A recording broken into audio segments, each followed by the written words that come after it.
Hello, and welcome to another Cloud Podcast, a podcast designed to bring you stories from the smartest minds in IT, operations, and business, and learn how they're using cloud technology to improve business and the customer experience.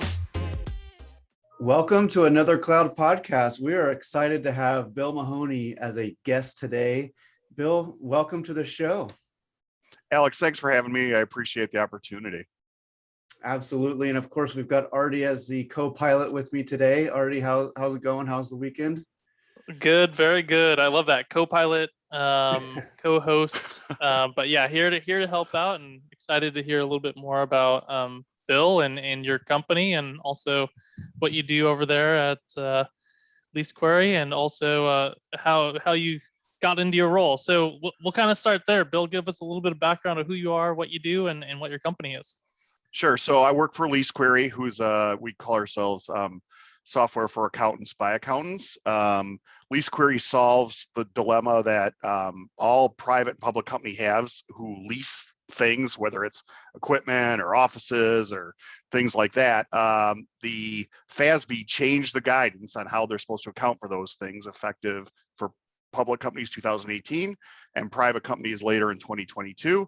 And as a result, puts much more of, without trying to bore people with too much accounting, puts much more of the lease liability for any given company on the balance sheet instead of off. It's sort of the offshoot of what happened with Enron. And so our customers have to come into compliance with that. So we're a compliance software company with some operational efficiency steps as part of our philosophy on how we help accounting companies. And so we've had great growth. We're number 29 on the Inc. 5000 list private companies this year. And I run all of the customer experience side of the business. So once the DocuSign is signed, my team takes over from there. Yes, no more once the ink dries. It's the once. Yeah, I had to actually say something different there, right? Yeah, once the DocuSign's done. I think you're in a really unique spot, right? Where as a VP of customer experience and operations, you really get to see a good view of what's going on with your customers and how they're using the software and how it's affecting them. Talk a little bit about just what it's like, being in customer experience on the B2B side and how that, kind of is different than maybe a B2C type environment. Yeah, so the things that I've learned to think about or learned to look at all around adoption. Are the customers adopting your product in ways that make them more successful in their current jobs, doing the things they need to do before they had your software? And so that spans all parts of what we call, what I call the adoption journey, from the onboarding to what goes on in success, to what goes on, which is a huge deal for us in terms of the support side of the business, both technical and accounting. And then how we choose to communicate to customers about all these things they can do adoption wise to make themselves better at their software and then better at their job. So that whole gamut from the education to the communication is what we tend to think about and try and measure and improve all the time. And so that's sort of the core of it. And then it's just, how do you link all those experiences for the customers in ways that allow them to get to that best usage scenario for them that solves the problems they're trying to solve with your software. Yeah, let's drill into that a little bit more. Talking about adoption. So, B2B and supporting customers in a software as a service type world, you have to market and sell to them, and then after they implement, you almost have to continue the marketing to them, but it's marketing to them in a different way. The ink is dry, the contract's signed, but in reality, you want to keep them engaged. You want to keep them in the product, using the product, adding more users, things like that. So what are the things that you guys do to get them to that next step, maybe like right after implementation? How do you keep them going? So there's a couple things that we tend to think about, which is the people that sign the contract or make the decision are usually not the people that are in there using, right? So we want to continue to communicate to that decision maker, show them the ROI and that we're fulfilling the promise on what they bought. So that's sort of a different conversation. We do that through QBRs or through feature functionality releases or talking to them specifically about their data. But to your point, we spend a lot of time focused on the admin and the users and making sure that they really know what they're doing. They're really hitting the best process to use your software. that they're really well aware of the new product feature releases we have, and that they're able to understand where they can go to get more help from a self-servicing perspective, or webinars they can listen to. Our KB is something we spend a ton of time on to get in a place where customers can really find things well and use it. So you're not only talking about getting people where you want on an adoption perspective, but like a different audience that maybe either made the decision, you're now impacting their sort of work lives differently with your software and your process. And we do, through our CSMs, we do sort of, verbal communication, but we do a lot of customer marketing as well that'll drive that adoption message, that'll talk about tips and tricks, that will try and drive the key pieces that we know they need to have in place in order to be successful with the software. And the different thing about LeaseQuery than maybe other softwares that I've worked with in the past, like SalesLoft or some others, is people are not in LeaseQuery every day. In fact, they're in LeaseQuery maybe 2 or 3 times a month to run their reports and their journal entries that they need to do financial close. And so that's something we think about a lot as well, is if the user's only in there 2 or 3 times a month, what things are critical that they know how to do what they need to do and get in and out easy, that if they have a problem, our technical support or our accounting support teams are ready at a moment's notice to fix their problem because they've got compacted deadlines, that we have the accounting knowledge in order to help them reconcile the numbers the way that they think they should see them. So it really has changed the things that from the past that I've done, where it was more software that people were in every day. Yeah. It's a little bit different of where we've doubled down on this. And that's an example. I would say our support organization, we've worked really hard over the last year on reducing, full time of resolution on our tickets, because if you're only gonna be in there 2 or 3 times a month and you've got this financial deadline of closing in front of you, we have to get you taken care of quickly, in a way that you can get back to doing the things you need to make your close process successful. And so that's where we've doubled down. I would say that's something that I've learned over the years, is like, once you know how your customers should be interacting and what their situation is or what their need is around interacting with your software, then it gets a little clearer about doubling down where you need to double down to help them the most. Sounds like high impact, and when they have an issue, they need an answer right away. That's a different type of support than just a standard just call in when you have an issue. Yeah, it is. And I think we've done a couple kind of cute little things, or little, like, we don't go through, like, we make you go through tier 1 or tier 2 and then on.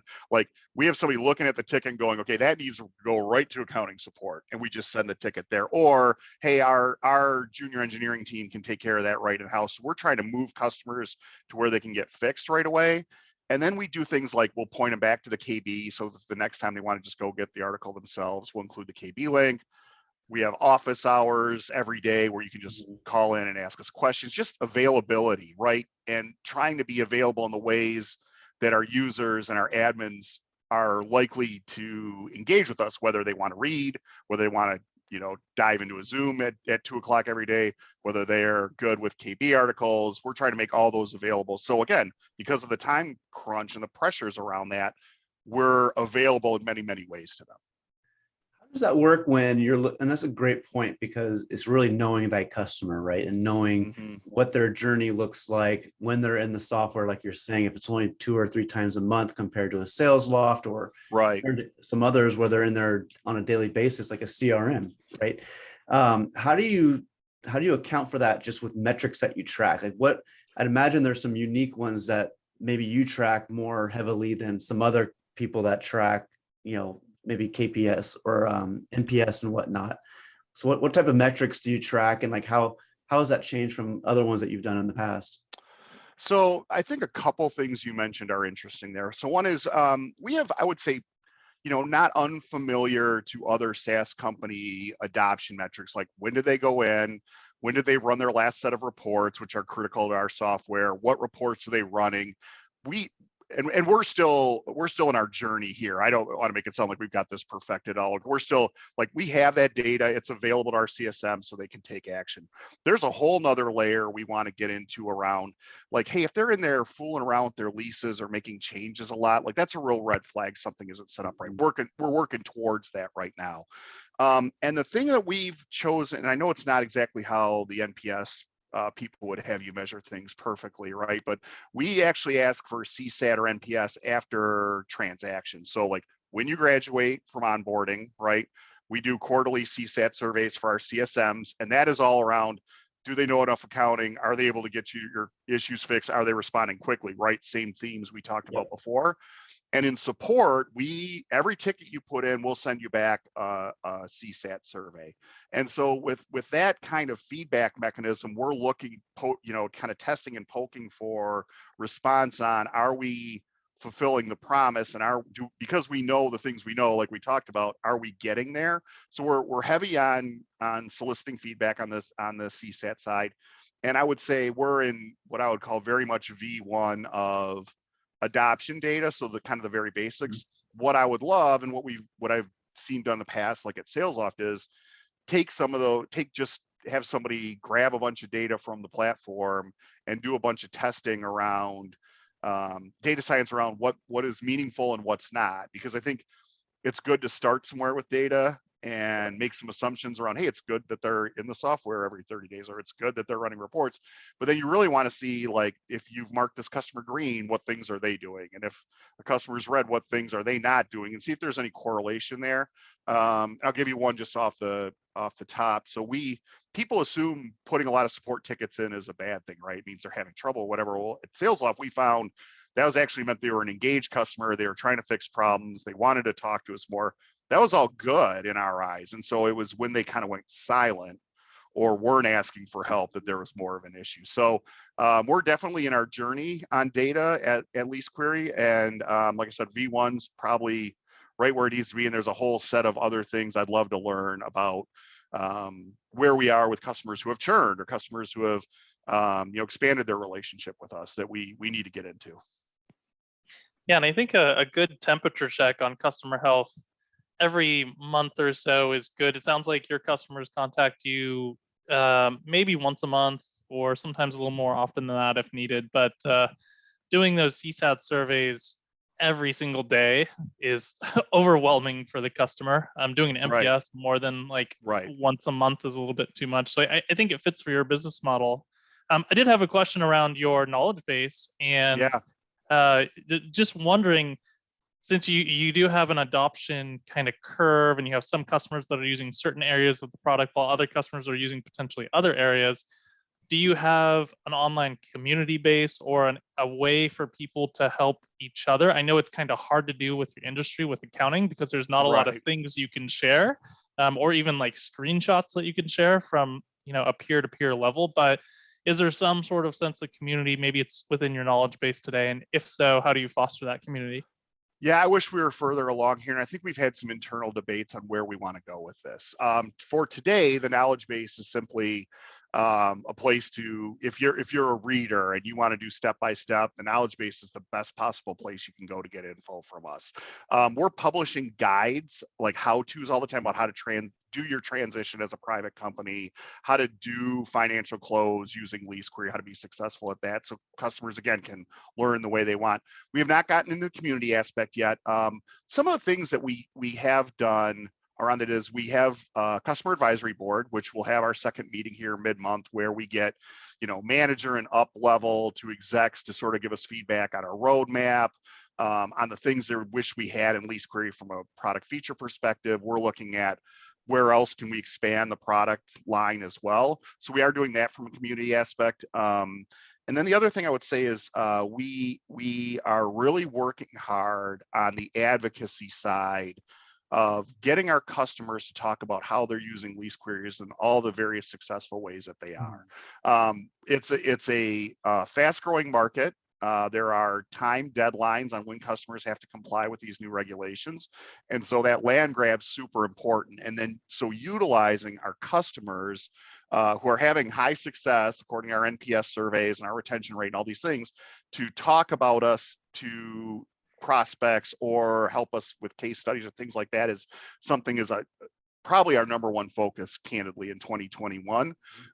So that's another way we're trying to foster some sense of community, getting customers to talk about their use cases and then publishing those so we can close more deals and convince prospects of our value prop, right? And then B, get customers to think about how other customers are using the software and make them more sticky with us as well. And, I think we do some things really well. We have a really strong referenceable base of customers. I would say that from a percentage standpoint, makes me very comfortable. I wish we'd get better on that. I'd like to get more case studies and more referrals from our customer base and things like that. But it's a work in progress. We're dedicating a lot of effort and time behind it.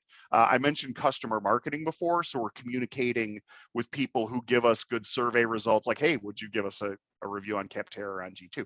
Would you be a likely person for a case study and those kind of things, right? So we're saying, hey, if your experience was great with us, are you willing to put your voice to that?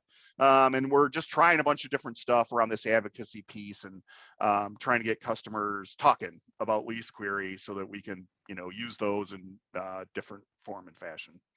Yeah, absolutely. And you mentioned earlier, I think it really is a journey, right? Go in this CX, experience world where, starting with different, if you have user groups to use, but the knowledge bases, what we've seen, the knowledge bases have been huge for clients that really do it well and have that resource there, because there's a lot of people that don't want to jump on the phone.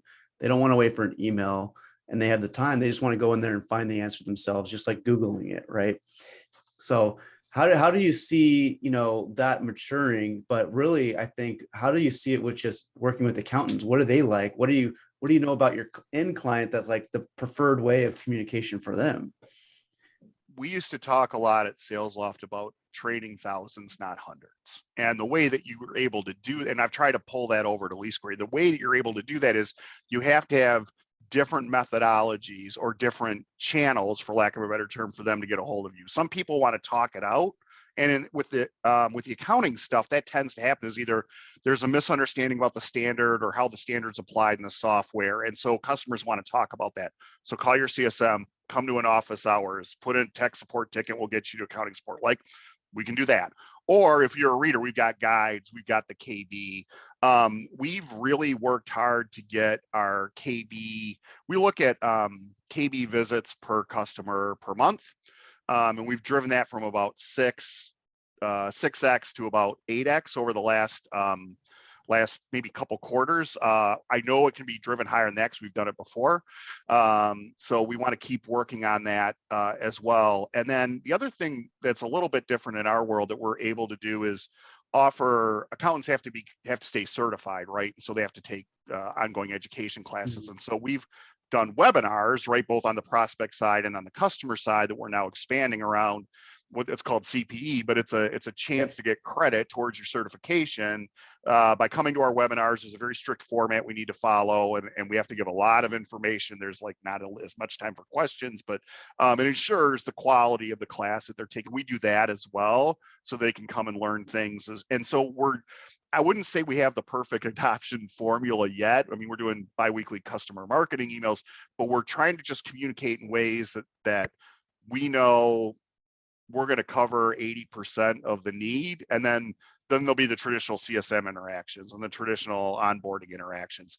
At that point, we feel like between the KB, the written material we have, the ability to come to office hours, that we've got this sort of umbrella of coverage.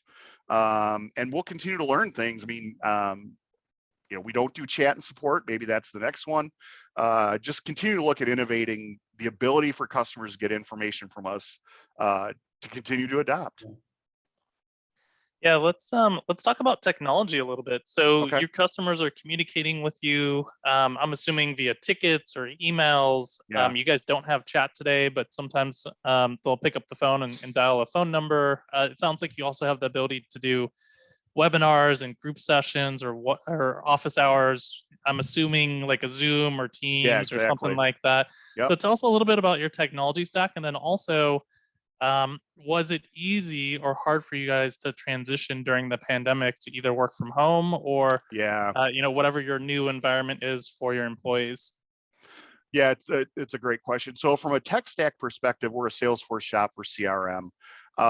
We use Zendesk for our ticketing, and we have a great partnership with Zendesk, and we'll continue to use that in the foreseeable future. That's really for the tech support side, and then the CSMs obviously have visibility into that.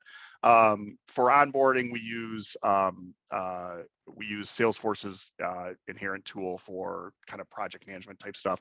Then other ones we're using that might, from a data perspective, our data team uses Tableau, and so we continually look at, like, is it better built in Salesforce, is it better built in Zendesk, or is it better built in Tableau? And so that just depends on any number of factors.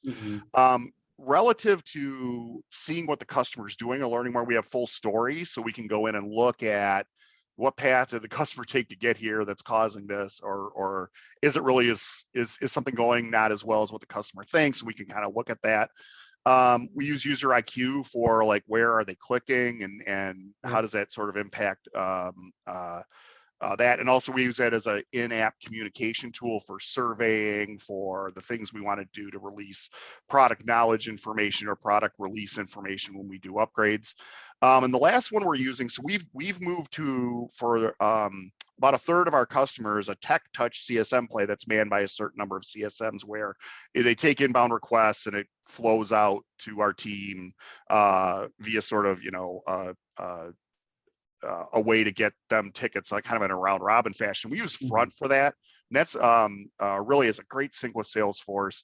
We're starting to get some real learnings about what our smaller customers are needing help with in order to, improve all those programs we just talked about. And so we're about 3 months into that. Well, I don't have anything like substantial that we're going to do yet. We know that the data we get from Front is really going to drive us towards continuing to be able to support that smaller customer better.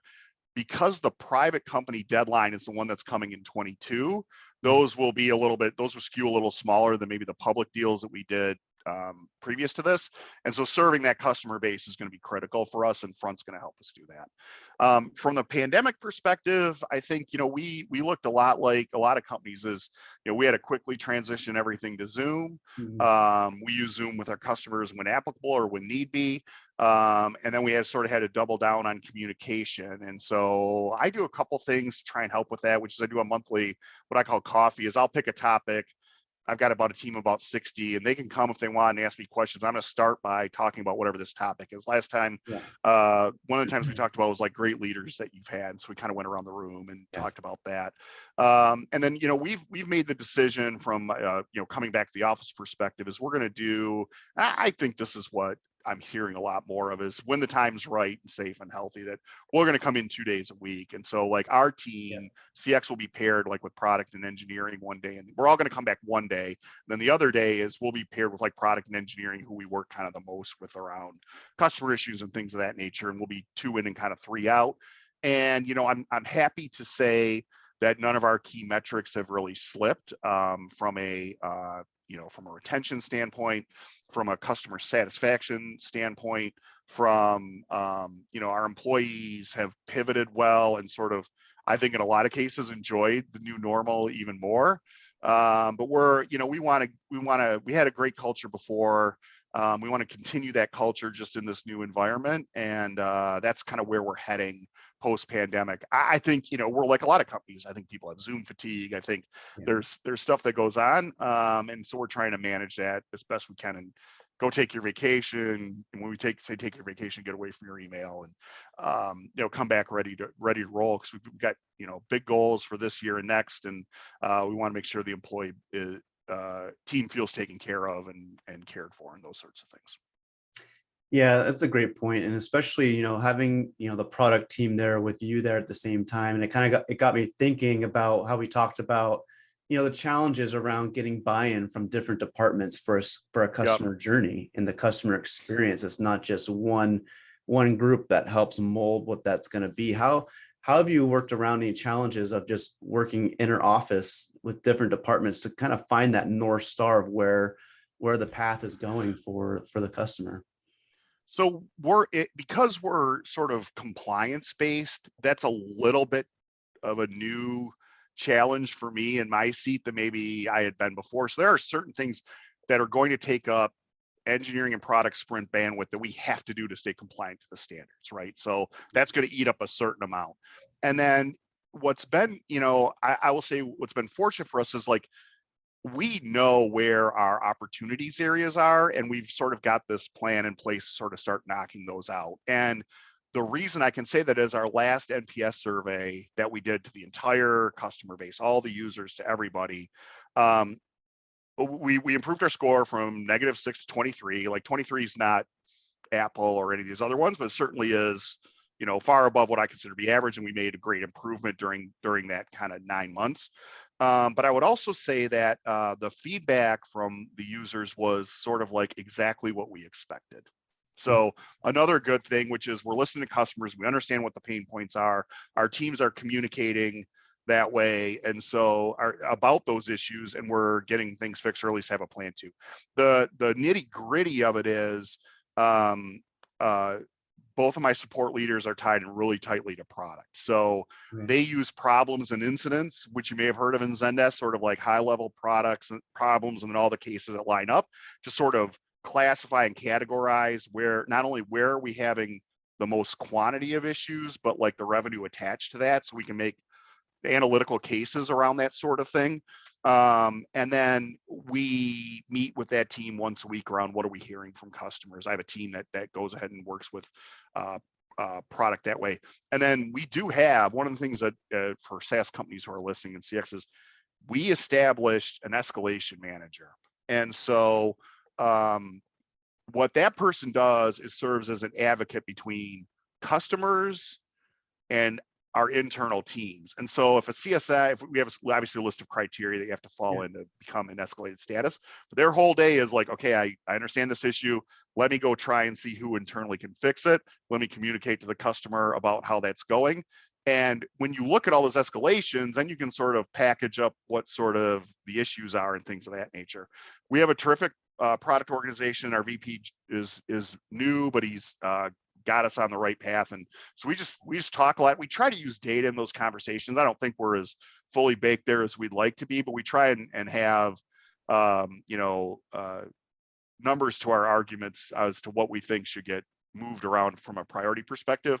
And then you just try and take care of the hot issues as quick as you can. And that's one place where I will say there is a sense of urgency around LeaseQuery. I think it's just ingrained in us because of the nature of financial close and dates around that. We have to be good at that. Like January is just heads down, get the customers taken care of for financial close. Like that, we're not trying to accomplish 27 initiatives. We are just like, get that month and a half taken care of so that they can wrap up their year. And their urgency couldn't be more heightened, and so we have to meet that. Hey, yeah, quick question around that. So do you guys have peaks and lulls with regards to your customer service and support? Does it peak during end of year, maybe end of quarter for exactly. some of your customers? And is it a certain time of the month too? So maybe it's like 5 days after the month or 5 days before the next month they got to close. What's that cadence like? We need to hire you because it's exactly what we have. So if you think about financial close, so our support organization, for instance, from about the end, call it today's the 3rd, I think. So the middle of last week, kind of through this week, our support team will be there till 9 o'clock every night because customers are working late, working long hours. We repeat that every month. But yeah, so the month is busy, the month end is busy, the quarter end is busier, the year end is probably 2 or 3x of our normal support volume. Just that's tickets. Then the CSMs are handling a certain portion of that. And we also will do things like we'll do twice a day office hours during that year end time as well. So yeah, so there is a monthly, quarterly, and annual cadence to this. And we also our CSMs know our customer don't schedule QBRs in January, February. They're not interested or able to talk to us at that point. So when we think about our journey, we definitely have to move it around those dates. Just a little side story there, our CAB, our customer advisory board that I talked about, we were very careful to pick dates that were sort of in the middle of the quarter, but past month end, so that they weren't these people whose opinion we relied on super heavily we're going to be available to give it to us and available to attend the meeting. If we plopped it right in the middle of quarter close, we would have had a pretty empty room. Yeah, I'm sure there's a budget season as well too, where all of your customers who are accountants have to go in and help support the business, try to figure out what their budget Exactly. is for the next year. So I'm sure Q4 is a busy time for them. Alex, I knew you were going to ask a question, so I'll pass it over to you. No, I was going to say, because there's got to be a lot of value around your CSMs, right? Because you're saying earlier how they have a great knowledge base of their own just from their experience. How do you, I'd say it's kind of a twofold question. One, how do you manage the peaks and valleys with their time and what they do outside of that time? And then how do you manage around people that want to move up? Are you developing them to then, spread their wings and go into other parts of the organization? Or is it kind of like, hey, I don't want to lose these people because I've spent so much time developing them? Like how's that, like that tug of war kind of handled? I mean, I've been there where it's been like, oh, we lost this other person to this internal role, but I've learned over my career to embrace it. The CSM seat, if your people are really good, they're going to get plucked by the organization, right? They're going to get plucked for product. They're going to get plucked for marketing. They might go into sales if they're good at sort of the net retention growth of a customer, right? So we've learned I've sort of learned and work with my leaders on embracing that and making sure, to your point, that we have within CX, we have a well-defined career matrix of here's how you go from, here's what you need to do if you were in support and you want to go be a CSM, or if you're in a CSM role where you're in our Tech Touch program and you want to go be an enterprise CSM, here's the skills it takes. Mhm. And it does two things. The manager can work on that path with them. That's very clear. And LeaseQuery is good about, we do things like we offer $2,000 every year for you to enhance your skills in some way, right? That are relevant to jobs. You want to learn how to code, you want to learn how to, learn more about lease accounting, or you want to learn more about whatever, we'll pay for that. So the manager can walk them through that path. The rep can see what it takes. And I think it takes, on both sides, it takes some of the excuses away from the career, like the career growth thing. It's like, hey, it's right here on paper for you, or on a Google file, I guess, where you're talking about being dated, for you to follow and for your manager to help drive you to, right? And so we have our leadership meeting tomorrow at LeaseQuery, and I've got a slide where we've had 7 of those promotions, or we will have 7 of those promotions in this calendar year. So I think that's something that companies can do to really help their employees. It's a detailed, long process, but it's important you get it right for your employees. And then I think, if you embrace really being good at hiring and knowing what it takes to be a really good CSM and get better at training them. So we've expanded our L&D offering, brought on a director Q4, working on new hire, and then we'll work on specific department by department enablement, right? If you know how to hire and how to train really well, then people want to come work for a fast growing company. That's always been an advantage as well. And then, I think for us, it's super important to make sure that the accounting doesn't get overwhelming for people. And so we're constantly reinvesting time and energy. We spent a lot of time, we talked about COVID. We spent a lot of time during COVID sort of with our training organization, reviewing, offering classes, weekly sessions or bi-weekly sessions on improving their accounting knowledge so they can have those conversations with customers. They don't have to be CPAs or have worked somewhere for 5 years. They just need to know enough to get them the help that they need, which is 80% of the thing. So those are some of the things we're doing. But I think if you run a CSM organization and you're not ready for the fact that your people are going to get plucked, you're making a mistake. They're going to, especially if they're good. Yeah, that's what we've seen. We've talked to a lot of guests that, say the same thing, right? Where it's like they've had to learn to adjust within that, with that scenario where they're going to want to leave and they're going to want to grow within the company. But just like a football team or a basketball team in college, right? Where you get the recruits in and they're gone a year, maybe 2 years if you're lucky later. So you're always having to bring people up through the system. And and it sounds like you have a great process for that to bring them into the success role. We've come a long way. Yeah.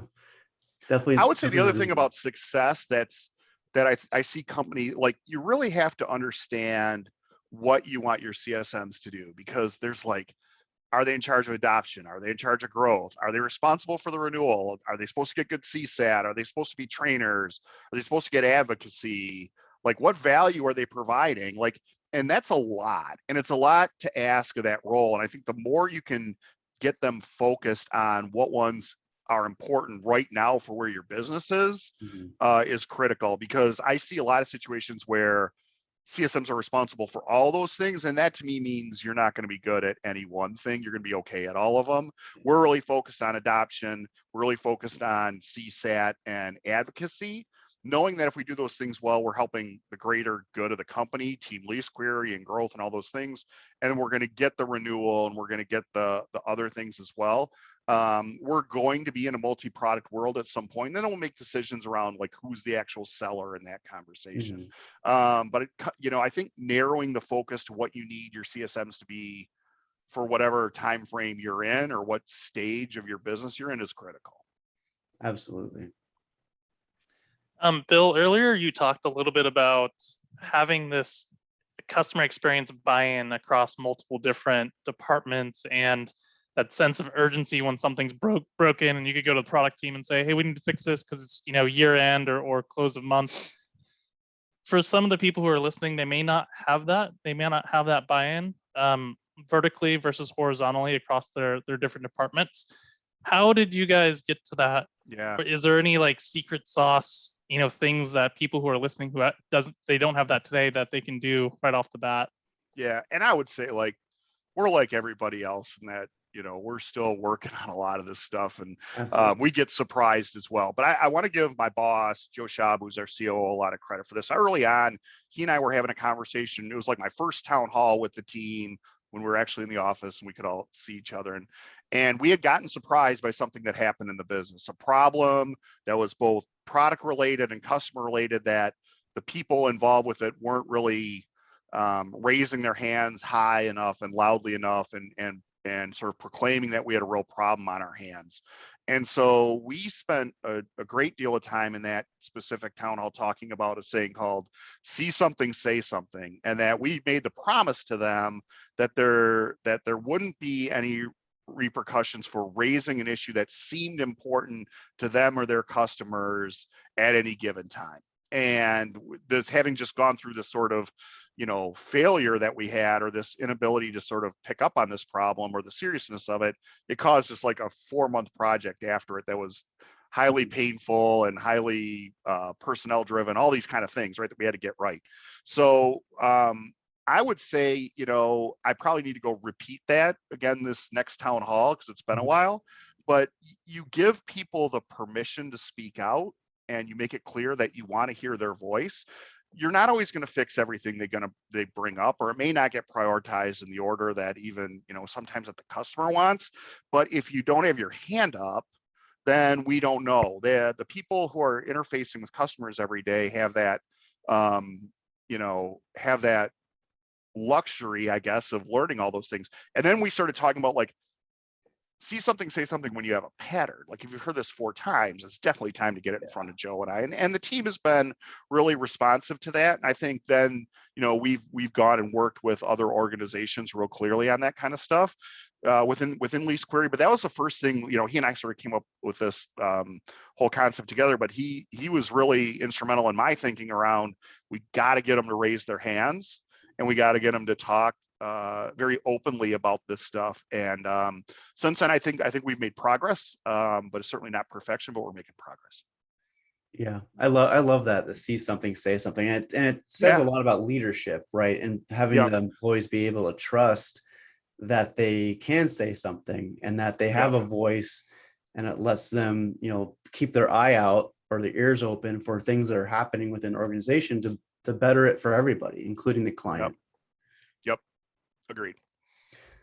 So one of the things we like to do at the end, Bill, is, go through some of our own customer experiences that we've had as just consumers ourselves. Yeah. And so we're going to put you on the spot a little bit, but instead of finding a negative customer experience, which I think we all can find plenty of those, right? Yeah. We want to find something that like stood out to you with a product or service where you're wowed by how it was handled. And I think as a CX leader, I think we all have our ears open and our antennas up to find like, oh, they did it really well.